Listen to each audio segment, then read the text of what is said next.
Vamos para a próxima notícia, gente. O que tem por trás também dessa crise do bolsonarismo é justamente também uma crise do Partido Liberal, que é o partido do Bolsonaro. Para desbloquear as suas contas do fundo partidário, o PL desiste de aventuras golpistas para agradar Bolsonaro. Ou seja, o Valdemar da Costa Neto deixou o Bolsonaro a ver navios. Se ferrou, golpista. Vamos continuar aqui com a leitura dessa notícia que é muito importante. Valdemar da Costa Neto, presidente do PL, já sinalizou que não embarcará em nenhuma nova tentativa golpista de Jair Bolsonaro até que consiga desbloquear as contas de seu partido, mantidas e disponíveis por decisão do TSE desde o desfecho da ação que questionava a integridade das urnas eletrônicas, que além de deferida, foi considerada como litigância de má-fé, com o que foi condenado a pagar uma multa de 22 milhões de reais. Atualmente, o PL não possui dinheiro para pagar os seus funcionários ou mesmo fechar o contrato de aluguel da casa em que será destinada a Bolsonaro e Michele após o dia 1º de janeiro. De acordo com a jornalista Bela Megali do jornal o Globo, Costa Neto, como forma de retaliação, atuou contra a PEC que asseguraria o aumento dos vencimentos da magistratura, mas agora entende que é a hora da pacificação, pelo menos até que ele possa voltar a movimentar os recursos de sua agremiação. Na quinta-feira, dia 15 de dezembro de 2022, que é hoje, o TSE julgará o recurso apresentado pelo partido, no qual solicita a suspensão do fundo partidário e limite-se a 10% do montante que a legenda recebe mensalmente e também o desbloqueio de outras contas, que não teriam relação com o fundo. Caso o recurso não prospere, a ideia do cessar-fogo tende a ser abandonada. Então é essa a situação.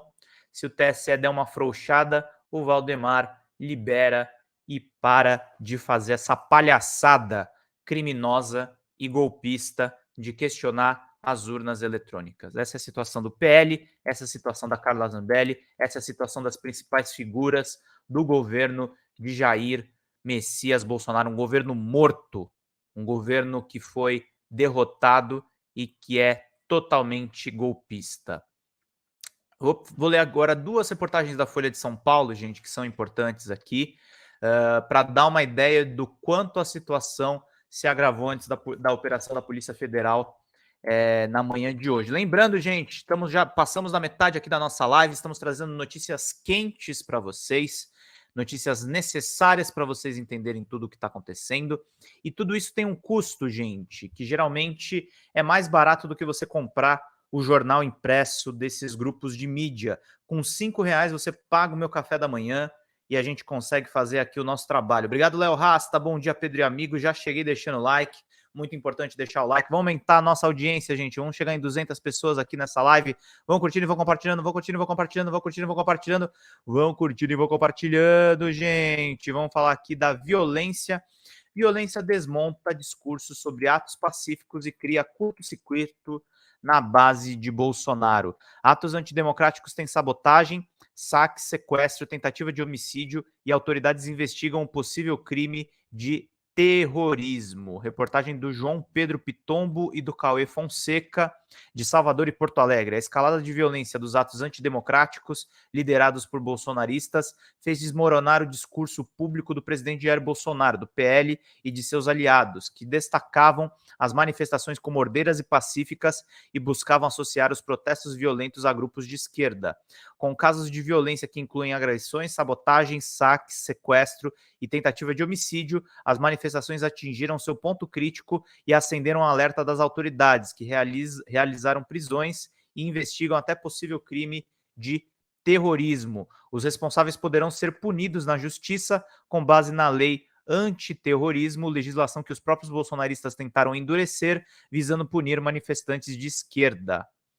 Desde a sua derrota no dia 30 de outubro para Luiz Inácio Lula da Silva do PT, Bolsonaro fez apenas 2 discursos públicos. Nas 2 ocasiões, ele não condenou a pauta golpista dos seus aliados, mas criticou os métodos que incluíam o fechamento de rodovias. Em 1º de novembro, quando ao menos 230 trechos de rodovias do país estavam bloqueados, ele classificou as manifestações como resultado da indignação e do sentimento de injustiça sobre a forma como se deu o processo eleitoral. As movimentações pacíficas serão sempre bem-vindas, mas nossos métodos não podem ser os da os da esquerda, que sempre prejudicaram a população. Esse cara tem uma noção muito distorcida do que seja a população brasileira, né? Como a invasão de propriedades, a destruição de patrimônios e o cerceamento do direito de ir e vir, afirmou Bolsonaro na ocasião. Desde então, contudo,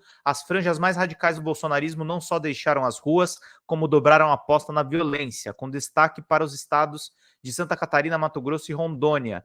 Em Rondônia, manifestantes destruíram uma adutora com uma escavadeira e deixaram parte da população da cidade de Ariquemes sem abastecimento de água. O governador Coronel Marcos Rocha, do União Brasil, pediu apoio à Força Nacional e ao Ministério Público e instaurou um procedimento de investigação criminal. Responsável pelo caso, o promotor Tiago Cadori avalia o ato como um possível crime de terrorismo. Argumenta que o caso pode ser enquadrado desta forma por sabotar o funcionamento do serviço público essencial à população. Olha só a interrupção das vias. A lei antiterrorismo foi aprovada pelo Congresso Nacional e sancionada pela então presidente Dilma Rousseff em 2016, na esteira das Olimpíadas do Rio de Janeiro. Desde então, foram apresentados ao menos 36 projetos para endurecer a lei, o levantamento do Demodê, Grupo de Pesquisa sobre Democracia e Desigualdades, vinculado ao Instituto de Ciência Política da Universidade de Brasília. Em sua maioria, são propostas de deputados bolsonaristas que miram ações dos movimentos sociais organizados como o MST, o Movimento dos Trabalhadores Rurais Sem Terra, e o MTST, o Movimento dos Trabalhadores Sem Teto. As propostas de mudança não prosperaram, mas especialistas dizem que há brechas. Apesar da salvaguarda aos movimentos sociais democráticos, a lei pode cair no fator subjetivo. No limite, o que vai definir o seu uso é o posicionamento político de promotores e juízes, explica o cientista político Tiago Trindade, professor da UNB, Universidade de Brasília. Ele é contra a existência de uma lei antiterrorismo e seu uso mesmo contra movimentos antidemocráticos. O arcabouço legal do país, para Trindade, já dá conta de casos como esse, sem precisar de um instrumento legal específico. Autor de um dos projetos que visa endurecer a lei antiterrorismo, o senador gaúcho Lazier Martins, aquele da uva elétrica do Podemos, nega a intenção de criminalizar movimentos sociais. O projeto de sua autoria restabelece trechos vetados por Dilma.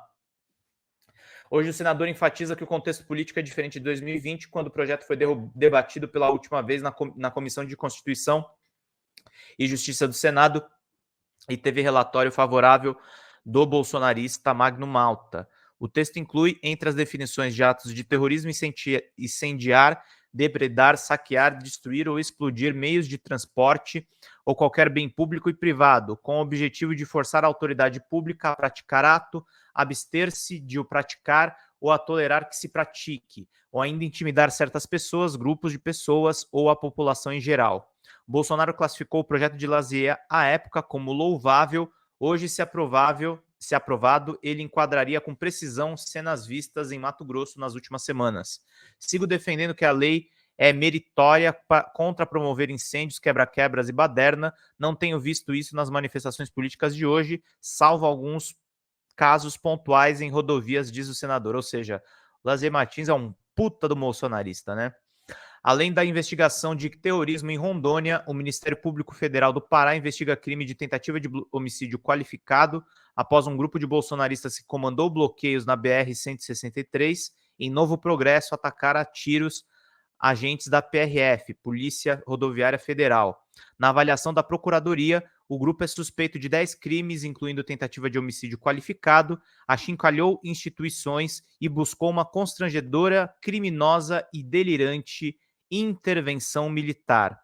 Casos como esses criaram uma espécie de curto-circuito na base bolsonarista, que se divide entre os que se silenciam sobre os episódios violentos e os que condenam e por isso passam a ser alvos de críticas das franjas mais radicais. Presidente nacional do PL, Valdemar da Costa Neto, critica as ações violentas, ao mesmo tempo em que insufla a base bolsonarista, questionando no TSE o resultado do segundo turno das eleições presidenciais. Em entrevista à imprensa na última terça-feira, dia 23 de novembro, Na última, talvez não, acho que na retrasada, né? Ele afirmou que os bloqueios de estradas e saques partiram de infiltrados e sugeriu que as pessoas que atuam com cargas roubadas e importação ilegal de defensivos agrícolas em Mato Grosso estão usando a violência dos atos para pressionar fazendeiros. Nós temos que usar a força contra isso, ninguém pode impedir o direito de ir e vir. Um dos principais aliados do presidente do Mato Grosso, o deputado federal José Medeiros, também condena os episódios violentos do seu estado e diz que esses partiram de grupos minoritários. A maioria dos protestos é formado por famílias, crianças e velhinhas. Se você perguntar, ninguém ali é a favor de queimar um caminhão sequer, mas quando acontece um ato de violência, acaba refletindo em todo mundo. Ao mesmo tempo que critica a violência, o deputado defende o silêncio que Bolsonaro adotou perante esses crimes. Penso que o presidente deve ficar quieto mesmo, ele não causou nada disso. Quem causou foi o ministro do STF, Alexandre de Moraes. Na bancada do PL de Santa Catarina, estado em que a PRF identificou métodos semelhantes de terroristas e black blocs nos ataques, os discursos em redes sociais estão voltados a reclamar de censura e arbitrariedades da justiça. Eleito deputado federal, o empresário Jorge Gotten, do PL, foi o único a se manifestar prontamente contra os bloqueios. Ele publicou um vídeo sobre o assunto pouco antes do presidente fazê-lo. Nos comentários, a reação foi dividida. Diversos eleitores se disseram arrependidos do voto. Expliquei que não fazia sentido nenhum um dos estados que mais deu votos a Bolsonaro prejudicar a sua própria economia. Se alguns não entendem, paciência, falei minha opinião como cidadão. Gotten evita, todavia, criticar colegas de bancada por atitudes golpistas ou por não apaziguar as ruas após o resultado das eleições. Matéria muito boa da Folha, mostrando posicionamentos a respeito do não pacifismo desses manifestantes bolsonaristas. Então é muito importante para a gente entender que não tem nada de ordeiro, não tem nada de pacífico nessa movimentação. É uma movimentação golpista, violenta e que está descambando pro terror doméstico. Eu entendo o jurista que diz que a lei antiterrorismo da Dilma é ruim, e ela é ruim mesmo, ela pode se voltar contra os movimentos sociais, mas eu acho que o momento é de grupos que querem impedir a posse do presidente Lula. Então, se nós temos esse dispositivo legal para prender essas pessoas e punir essas pessoas e evitar justamente a baderna na transição de um governo dificílimo, o Bolsonaro destruiu o Brasil e agora está destruindo as provas de que destruiu o Brasil, a gente tem que tomar medidas legais contra essas pessoas. Demorou para prender e tem que prender mesmo. As prisões deveriam acontecer em flagrante. Então é muito complicado o que está acontecendo e que bom que o Alexandre de Moraes fez essa decisão e a Polícia Federal agora está cumprindo os pedidos aí de busca e apreensão.